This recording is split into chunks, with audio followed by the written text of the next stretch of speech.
नमस्कार, मैं प्रभात प्रियदर्शी आप सभी का प्रियदर्शी आईएएस पी से स्वागत है। तो आज मैं फिर आप सभी के लिए करंट अफेयर्स का सेट नंबर 5 लेकर के आया हूँ। ये आपको यूपी पीसीएस पीटी 2023 के लिए यूजफुल है। तो स्टार्ट करते हैं क्वेश्चन। इससे पहले मेरे चैनल पर आप नए हैं तो पहले सब्सक्राइब करें, बेल आइकन प्रेस करें जिससे कि आपको नोटिफिकेशन मिलता रहेगा। लाइक, कमेंट और शेयर करें। पहला क्वेश्चन है, हाल ही में किसे राष्ट्रीय समुद्री विरासत स्थल घोषित किया गया है? तो राइट आंसर होगा आपका ए, लोथल। और एक क्वेश्चन जो है आपको आईएएस पीटी के लिए भी आपके वीवीआई क्वेश्चन है ये। हाल ही में किसे राष्ट्रीय समुद्री विरासत स्थल घोषित किया गया है? तो लोथल। ये आपको जाएगी एंशिएंट हिस्ट्री जाएंगे तो उसमें इंडस वैली सिविलाइजेशन पढ़ेंगे, सिंधु घाटी सभ्यता, तो उसमें ये स्थल का उल्लेख है। यहाँ से गोदीबारा मिला है। सिंधु घाटी सभ्यता में 2 गोदीबारा मिला, एक भारत में एक पाकिस्तान में। तो भारत में जो है लोथल है ये, और ये भारत में कहाँ है ये? तो ये गुजरात में है। ठीक है, गुजरात में। इससे कई फैक्ट्स, कई तरह के क्वेश्चन आपको हिस्ट्री से इससे बनते हैं। लोथल में और युगल शब्द मिला है। लोथल में चावल का साक्ष्य मिला है। लोथल जो है ये भोगवा नदी के किनारे है। किस नदी के किनारे? तो भोगवा नदी के किनारे।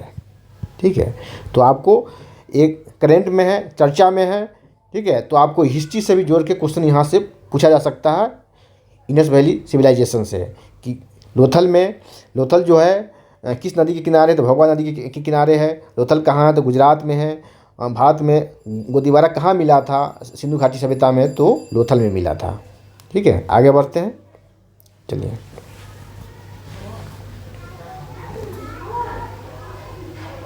आगे बढ़ते हैं। 2 नंबर क्वेश्चन है कि दुनिया की सबसे लंबी नदी क्रूज सेवा मार्ग वाराणसी से डिब्रूगढ़ की लंबाई कितनी है? ये आपको यूपी स्पेशल का भी करंट अफेयर्स हो गया। ठीक है, तो इसका राइट आंसर है आपको ये 3200 किलोमीटर। कितनी है? 3200 किलोमीटर है। ठीक है, अब 52 दिन लगता है यात्रा करने में वाराणसी से डिब्रूगढ़। ठीक है, ये बांग्लादेश होते हुए। ठीक है, असम के डिब्रूगढ़। ये कहाँ है? ये असम में। डिब्रूगढ़ कहाँ? असम में। तो क्वेश्चन यहाँ से भी ऐसे भी बन सकता है कि दुनिया के सबसे लंबी नदी क्रूज सेवा किस 2 राज्यों के बीच स्थापित किया गया है? तो यूपी और असम। वाराणसी यूपी में और असम, और डिब्रूगढ़ जो है असम में है। डिब्रूगढ़ असम में है। ठीक है, और इसके साथ साथ वाराणसी से एक और वीवीआई क्वेश्चन बन रहा है करंट अफेयर्स का कि वाराणसी को संघाई सहयोग संगठन द्वारा इसे सांस्कृतिक राजधानी चुना गया है। सांस्कृतिक राजधानी। ठीक है, राजधानी संघाई सहयोग संगठन द्वारा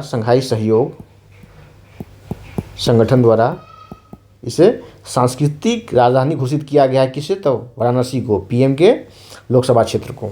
ठीक है, तो इस तरह कई तरह के फैक्ट्स आपके लिए यूजफुल है। चलिए आगे बढ़ते हैं।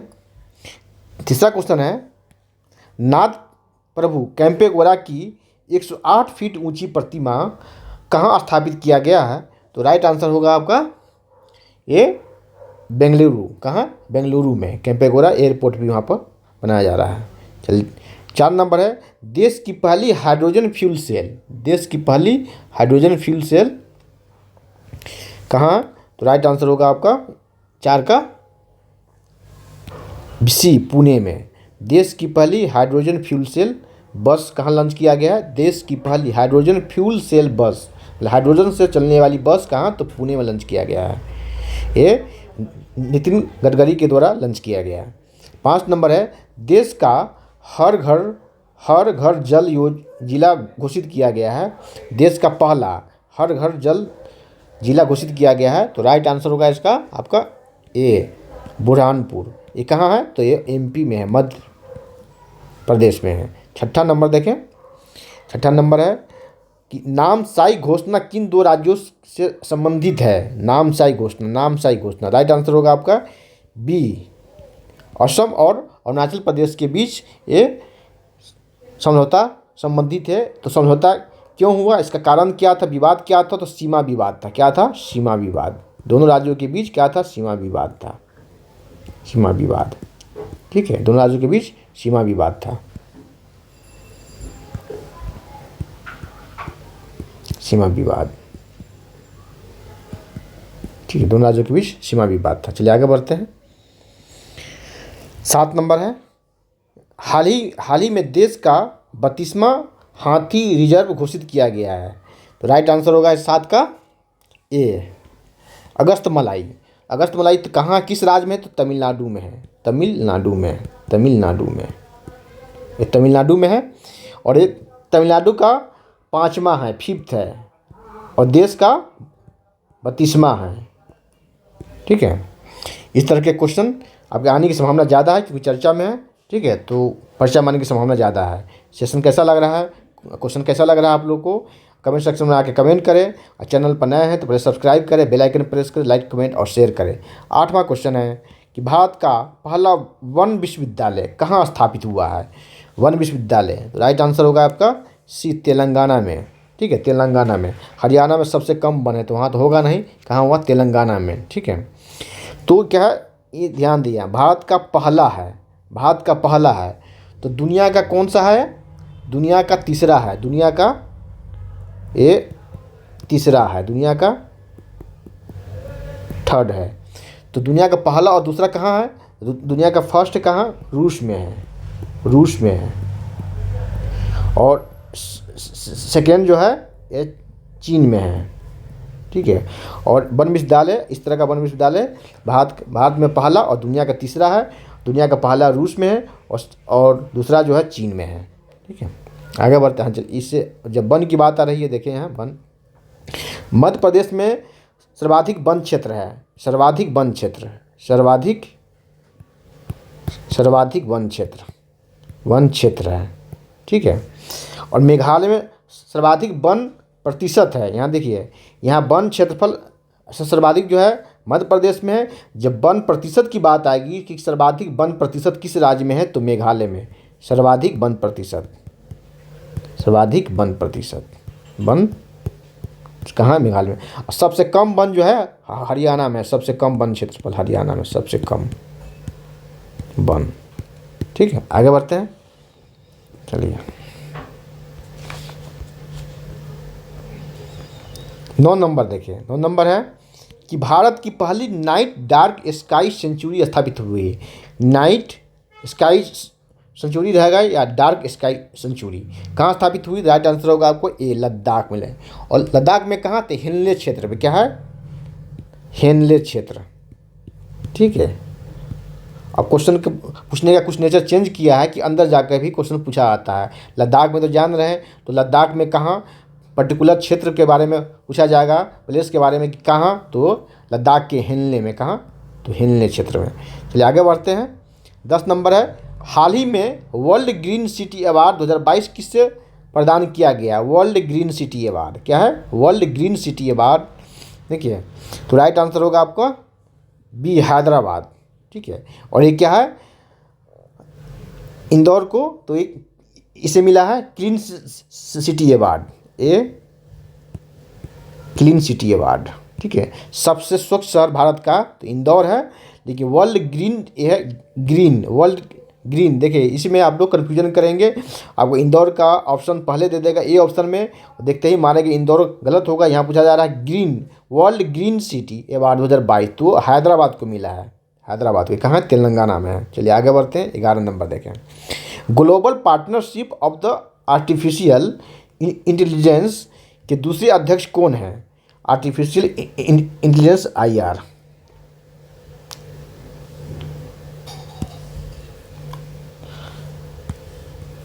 AI होता है आर्टिफिशियल इंटेलिजेंस। तो global partnership of artificial intelligence के दूसरे अध्यक्ष कौन है, तो दूसरे अध्यक्ष अपने भारत बने हैं। कौन बने हैं, अपने भारत बने। इसकी स्थापना कब हुई थी, तो इसकी स्थापना हुई थी 2020 में। इसके सदस्य देशों की संख्या कितनी है, तो 25 है, की संख्या 25 है, ठीक है। चलिए आगे बढ़ते हैं। 12 नंबर देखें, जीआई टैग से जो भी क्वेश्चन रहेगा उससे अच्छे से करके जाएंगे। जीआई टैग वाला क्वेश्चन पूछा जाता है हमेशा। हाल ही में जीआई टैग प्राप्त गमोचा का संबंध किस राज्य से है? ये मतलब एक गमोचा का संबंध किस राज्य से है, किस राज्य को दिया गया है? तो राइट आंसर होगा डी, असम। गमोचा का संबंध कहाँ से? और असम से। और भी भैया इसलिए भी हो जाता है कि नॉर्थ ईस्ट से संबंधित है। नॉर्थ ईस्ट से संबंधित जो कुछ भी क्वेश्चन मिले आपको, न्यूज मिले, उसे अच्छे से करके जाएंगे कि नॉर्थ ईस्ट इस पर क्या है, सरकार का फोकस है, वहाँ से क्वेश्चन पूछे जाते हैं। ठीक है, तो आपका राइट आंसर होगा डी, असम। ये क्या है? एक हाथ से बना आयताकार कपड़ा है। अगर ऑप्शन में दे दे कि गमोचा क्या है, तो हाथ से बना क्या है? हाथ से बना आयताकार कपड़ा है। आयताकार क्या है? एक कपड़ा है जिससे रेड कलर से इस पर डिजाइन किया गया है। ठीक है, रेड कलर से इस पर डिजाइन किया गया है। और गमोचा कहाँ है? ये असम से संबंधित है। चलिए आगे बढ़ते हैं। 13 नंबर देखिए कि ऊँटों का अंतर्राष्ट्रीय वर्ष घोषित किया गया है। कौन सा है? तो 2024 है, सीएम सर। देखिए मोटे अनाज के लिए तो 2023 है। ठीक है, इससे अच्छे से कर लेंगे। इससे भी मोटे अनाज के लिए 2023 को घोषित किया गया है। मोटे अनाज बहुत चर्चा में कि भारत के प्रयास से ही संयुक्त राष्ट्र संघ द्वारा मोटे अनाज को अंतर्राष्ट्रीय वर्ष घोषित किया गया है। और मोटे अनाज को मिड डे मील में भी शामिल किया जाएगा क्योंकि बहुत पौष्टिक इसमें होता है। ठीक है, तो 8 तरह के मोटे अनाज है। ज्वार, बाजरा, रागी, कुटकी, तो 8 तरह के मोटे अनाज है जिसको मिड डे मील में भी शामिल किया जाएगा पौष्टिकता को देखते हुए। तो इसको 2023 को मोटे अनाज के वर्ष के रूप में घोषित किया गया है। चलिए आगे बढ़ते हैं। 14 नंबर देखिए, स्वदेशी भाषाओं का अंतर्राष्ट्रीय दशक है। स्वदेशी भाषाओं का अंतर्राष्ट्रीय दशक घोषित किया गया है। तो राइट आंसर 14 का होगा आपका ए। 2022 से 2032 है अंतर्राष्ट्रीय भाषाओं का। चलिए आगे बढ़ते हैं। 15 नंबर और अंतिम क्वेश्चन है। ये क्या है? सेंट्रल विस्टा प्रोजेक्ट के तहत निर्माण किया जा रहा है क्या? तो राइट आंसर होगा आपका बी, संसद भवन का निर्माण हो रहा है, उपराष्ट्रपति भवन का और प्रधानमंत्री आवास का। ठीक है, प्रधानमंत्री आवास का ये इसका निर्माण किया जा रहा है। ठीक है, चलिए तो आज इतना ही, फिर अगले क्लास में मिलते हैं। और सेशन कैसा लगा, क्वेश्चन कैसा लगा, कमेंट सेक्शन में आकर कमेंट करेंगे। और चैनल पर नया है तो पहले सब्सक्राइब करें, बेल आइकन प्रेस करें जिससे कि आपको नोटिफिकेशन मिलता रहेगा। लाइक, कमेंट और शेयर करें। धन्यवाद। जय हिंद।